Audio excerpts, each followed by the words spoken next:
Hello, what's going on, everybody? I have an update here on the UPS plane crash. With that being said, shout out to Law and Crime. Let's get into it, shall we? Intensity of the wreckage, of the charred wreckage, is unlike anything I've ever seen before, and certainly nothing that I ever want to see again. We have shocking details about a large UPS cargo plane that crashed during takeoff from an airport in Louisville, Kentucky. We are getting our first investigative clues as to what may have happened to cause the jet to crash and explode, killing at least 12 people, including a child. We're going to take a closer look at the latest information and what happens next with former CIA and FBI agent Tracy Walder, who was at the Muhammad Ali Airport in Louisville that day. Welcome to Sidebar, presented by Law and Crime. I'm Jesse Weber. By the way, if you're a supporter of what we do here at Law and Crime at Sidebar, have you ever wondered how we're able to share so many clips from the biggest cases so quickly? Here's a secret. It's called Opus Clip. This is an all-in-one AI editor that makes it a breeze to cut, create, and upload videos across any platform. Through AI, Opus Clip generates B-roll, it reframes footage, and it even cleans up audio. It is so easy. You just visit opus.pro/sidebar. You sign up, you upload, and in minutes you will have tons of perfectly edited clips ready to go for TikTok, Shorts, Reels. Opus Clip is your one-stop shop. Having a tool like Opus Clip means our producers can get you viral courtroom updates instantly. And at Sidebar, we want our listeners and viewers to share their ideas too. And this is the most powerful tool there is to help you edit like a pro. So go to opus.pro/sidebar to create your videos today. Okay, we're doing something a little bit different than we usually do on Sidebar. This is not the typical story that we cover. Then again, this is not the typical story itself. This is such a tragedy. We're talking about what we know so far about the UPS plane crash in Kentucky, and you've likely seen the shocking videos of this. This jet trying to gain altitude, but instead crashes just outside the airport fence. It is horrible. The plane that was full of fuel for its planned trip to Honolulu, Hawaii, exploded. It exploded into flames, and it took hours to extinguish. There was this massive cloud of smoke that could be seen for miles. In fact, fire officials told local outlet WLKY that it could take a week or longer to put out any hot spots. And we now know that at least 12 people have died. And first responders have switched this from a rescue mission to one of recovery. Yeah. So the question now is, what happened? What could have turned what is simply an everyday transport flight into just this What happened? awful scene that stretches more than half a mile? Was it mechanical failure? Was it pilot error? Was it sabotage? We're going to talk about it. But first, you should know that this global shipping company, UPS, it doesn't just have the iconic brown trucks that are spread out across the United States. They have have trucks and cargo jets planes that transport hundreds of thousands of packages every single day. The company's aviation hub, UPS Worldport, it is located in Louisville, Kentucky, at the Muhammad Ali International Airport. And that is where this happened. That is where this tragedy struck on Tuesday. Now, here's the thing to take into consideration, too. According to reporting from the Associated Press, this crash was devastating not only for the actual plane itself, but for the surrounding area. It caused a ripple effect in the industrial area on the other side of that airfield fence. We're talking explosions at other businesses. Kentucky Petroleum Recycling, Grade A Auto Parts, which is a salvage yard.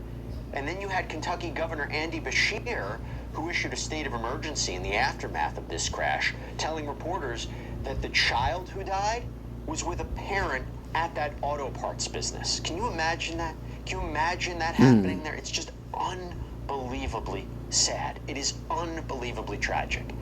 Now, some people who had been on the ground, they were fortunate enough to go to the hospital. They were discharged. They were released. But there are others who went into the hospital and they are still in critical condition. And more than a dozen people are still unaccounted for. That's according to the governor.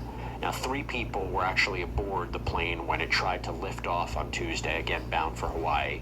According to NTSB investigators, one of the 3 engines actually fell off the wing, that leading to just a catastrophic chain reaction. After being cleared for takeoff, a large plume of fire in the area of the left wing occurred during the takeoff roll.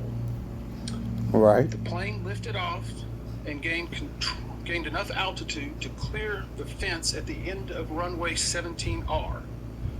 Shortly after clearing that fence, it made impact with structures and the terrain off of the airport property. Mm-hmm. A post-impact fire ensued, which covers approximately almost a half of a mile. And we have viewed airport CCTV security coverage, which shows the left engine detaching from the wing during the takeoff roll. This and other videos, along with evidence we are finding, are a very valuable asset to our investigators in helping us hone further which areas we were going to be focusing on as we move into further days of the investigation. NTSB board member Ton Idman told reporters on Wednesday that dozens of the agency's workers are now a part of this investigation, and he talked about the different groups being formed to focus on certain aspects of this. So, for example, one group is going to focus on what happened before the crash, right? Who were the people on board? What were they doing in the days leading up to this tragedy? What were the details of this particular flight? You have another group that's going to document the accident scene, try to calculate all the trajectories and angles that will be so important to figuring out what happened. And plus, there's a group to look at maintenance logs, possibly going back months. Now, importantly, first responders, they also recovered the plane's black box on Wednesday. That's huge. Our investigative teams, we anticipate, will be That's here at least a week, real good. if not longer. Our mission, again, is not understand not only what happened, but why it happened, and recommend changes to prevent it from happening again. We will not be determining the probable cause while we are here on scene, nor will we speculate about what may have caused this. And since we're just beginning with the investigation, we don't have more factual information to give you at this time, but we believe over the next couple of days we'll be able to veil a little bit further for you. I do want to also mention this just happened in the last basically 30 minutes. We have identified the cockpit voice recorder and the flight data recorder. This is what is commonly referred to as a black box. We have investigators now that have located it. As you can imagine, it's suffered some heat, not intrusion, but heat around it. These recorders are built for that. And just before we get the question, these recorders were updated from its original manufacturer. They are L3 Harris. Installed at 2 different dates. We're going back and verifying that, but we feel comfortable once we get these to our lab in DC that we will be able to get a good readout of the applicable data, and that will be yet another point of information that will really help us understand what happened during this point of flight. Governor Beshear, along with the city's mayor, they had a chance to visit this crash site. They said that this devastation is unbelievable. As governor, I've seen a lot. I've had to order freezer trucks in a pandemic. I've walked the line of an F4 tornado through my dad's hometown. I've seen towns hit by flooding we'd only describe as biblical, and what this scene is violent. Where the plane hit, at best, is destroyed. And what you see are that plane's remnants wrecked, bro. of what was in its path, completely burnt and blackened. So to talk about this investigation, what we may be seeing, the lines of inquiry that officials have been handing down right now, I want to bring in a former CIA Special Operations Officer and FBI Special Agent, author of The Unexpected Spy, a national security contributor on News Nation, frequent contributor here on Sidebar, Tracy Walder, who, by the way, just so happened to be at the Muhammad Ali International Airport on that day. Now, Tracy, it was before all of this happened, though, right? Actually, just before, to be completely honest with you. I think I had left about 45 minutes. The car, had picked me up about 45 minutes prior to this happening. So I didn't miss it, I guess, by a whole lot. That's incredible. Look, I wanted your perspective for a number of reasons. One of the reasons is because officials during a news conference on Wednesday, they talked about the FBI sending in agents to help at the crash site. Have you ever been part of an investigation like this? And what could the FBI provide? What resources could the FBI provide here? So I personally actually have not been a part. Typically, when the FBI comes to an investigation like that, a lot of what they're going to bring in are members of their evidence response team, and that is because they want to determine whether or not this is criminal. This is technically not just happening to the state of Kentucky. This is something that is occurring at an airport. Therefore, the FBI and all of their resources are typically used in something like this. It's not unusual, but they want to ensure that there wasn't any kind of act of sabotage, if you will, or any type of criminal event that occurred as a result of this. And what would they be looking for? What would be a clear sign of sabotage? Would it be something, I mentioned before that there are groups who are going to be looking into everything that happened before the crash, who was on board, maintenance logs. How in your experience, have you seen, what is evidence of potential sabotage? So this is going to be actually very similar to what we saw in that Air India crash a few months ago, I believe, where there was just one survivor. And sabotage. One of the things that they're going to do that I think people forget about is they are going to be looking into the communications of the pilots and the crew prior to them actually getting onto that plane and getting the plane ready. Because they want to determine what was their mindset like. Was just a normal day and something catastrophic unfortunately happened? Or was this something more? Were they communicating something? So that's one thing they actually will be looking into rather than just the plane itself, if you will. Also, I believe that Was they that really what will be Bob's looking going at to these tell? maintenance logs of the flight. I'm understanding just based on what they have said that there was no maintenance that was done to this plane. It didn't need any prior to it taking off. So they will be looking at that. Also, they're going to be looking at communications with ATC or the air traffic controller. What did those look like? A lot of what the FBI will be focusing on is sort of, I guess, those digital forensics, if you will, because it's going to take quite some time to recreate the crash itself. And who had, like you said, who had access to the plane, because an engine falling off the wing is such an outrageous thing to think about. And how does that happen? And if anybody, had access to it in some way, the NTSB, the FAA, they are in charge of this investigation. This is a massive undertaking. This is a massive scene. I talked about the ripple effects, how it, hit 2 other businesses.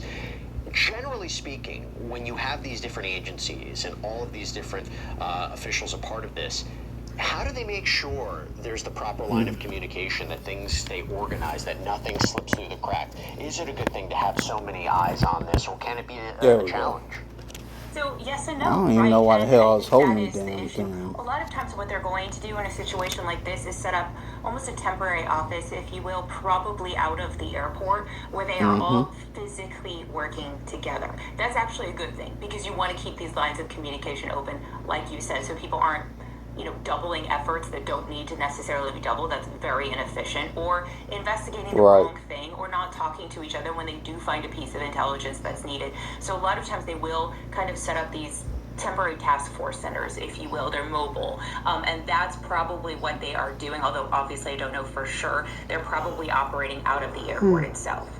And as they're collecting all of this potential evidence, the debris and materials, and again, massive undertaking there, generally speaking, have you, would it strike you as odd if this was a deliberate act, if there was a crime here, if this was an act of sabotage? Have you seen something like this before, allegedly targeting a transport plane like this? I mean, would it make sense that this could potentially be a criminal act? Have you seen something like that before? Listen, Jesse, anything's possible. Gosh, I do not recall how many years ago it was, but there was a flight actually in Europe where the pilot deliberately flew it into a mountain and killed everyone on board. And then also you have that Air India flight as well. So I don't want to say that this has never happened before. Obviously, it's rare. And as you pointed out, this was a plane that, in my understanding, it didn't need any maintenance prior to it taking off. At least that's what the NTSB has said. And so, yes, an engine just seemingly falling off, as well as damage to the wing, I think, is catastrophic in nature. Also, we have to look at, the fuel, in my opinion, played a huge role in the, I guess, essentially trail of fire that you see. This was a plane that was filled to the brim with fuel because this is a long haul flight, right? And it's very similar if you saw. Oh, and it was hauling gas. Okay, I didn't know that part. It was a plane that was just filled up, and it was transporting gas. Damn. So basically, the plane was just a big old fireball waiting to happen. There ain't no way I would have took that flight, that cargo, if I was a pilot. I'm sorry. Ain't no way.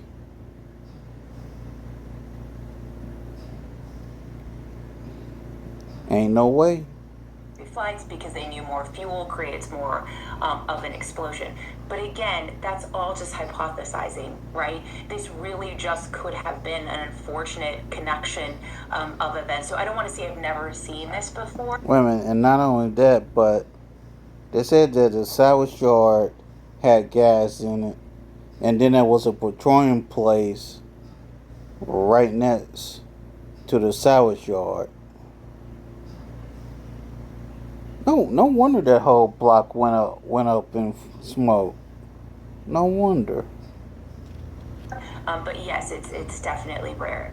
And let me provide a little bit more areas of context here. So according to the NTSB at this point in time, they're saying the government shutdown had not affected the number of people in the air traffic control tower. Obviously, that is a question that's come up. You have a retired UPS captain, Norman C. Wright Jr., told WLKY that the cargo plane, the one we're talking about, it was the third largest aircraft in the company's fleet. It was one of the oldest. It was built in 1991. He also told the outlet that it was one of the most reliable planes they had.